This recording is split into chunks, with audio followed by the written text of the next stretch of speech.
이번엔 미국으로 가보겠습니다. 백악관이 다음 달 8일로 다가온 상호관세 유예 시한을 더 연장할 수도 있다고 밝혔습니다. 미국에서 한미 통상 협상이 진행되고 있는 가운데 미국이 품목 관세를 적용하는 자동차 부품의 종류를 더 늘릴 계획이어서 타격이 예상됩니다. 워싱턴 연결합니다. 홍상희 특파원, 백악관이 상호관세 유예 기간 연장의 가능성을 언급한 거죠? 네, 그렇습니다. 트럼프 대통령이 통보한 상호관세 유예 시한 마감. 이곳 시각으로는 다음 달 8일입니다. 캐롤라인 레빗 백악관 대변인은 오늘 오후 브리핑에서 이 유예 기간이 연장될 수 있다고 말했습니다. 들어보시겠습니다. There's no plans to extend that July 8th and July 9th deadline. So it could be extended, but that's a decision for the president to make.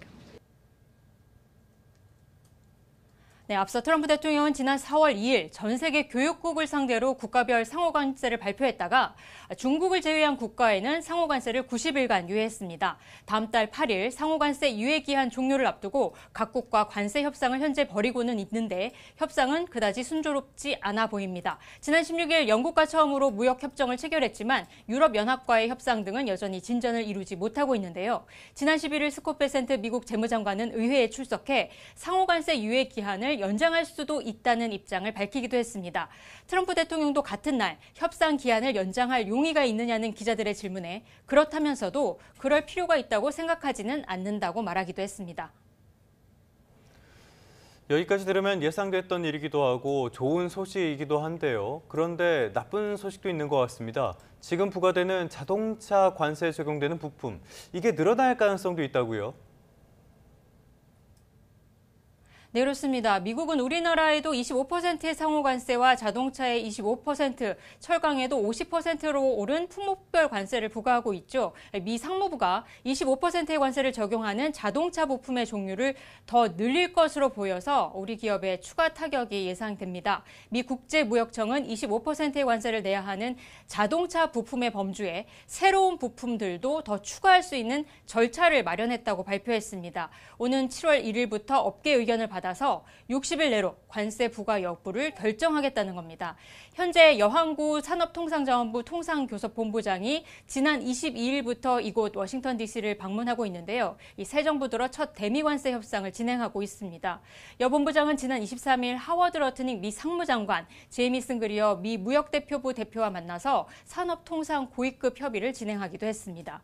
미국의 25% 상호관세 및 자동차, 철강, 알루미늄 등 품목관세에 대한 면제가 필요하다는 입장을 전달했는데요. 지난 25일에는 미 의회를 찾아서 제이슨 스미스 미 하원 세위원회 위원장 등을 만나 한국 기업들의 대미 투자를 강조했습니다. 또 그러면서 인플레이션 감축법 세액 공제 등의 필요성도 강조했습니다.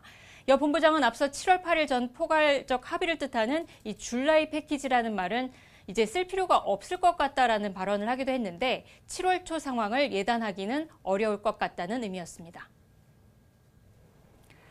네, 이런 가운데 미국 내에서는 트럼프 행정부와 언론 간의 갈등이 격화하고 있다고요?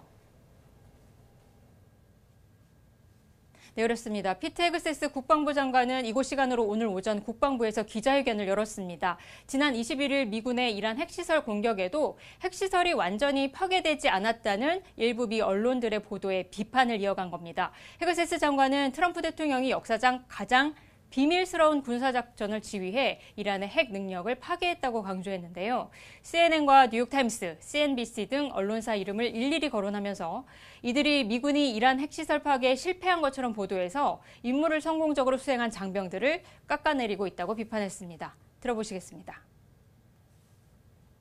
See, we're here this morning because in hunting for scandals all the time, in trying to find wedges and spin stories, this press corps and the press corps miss historic moments.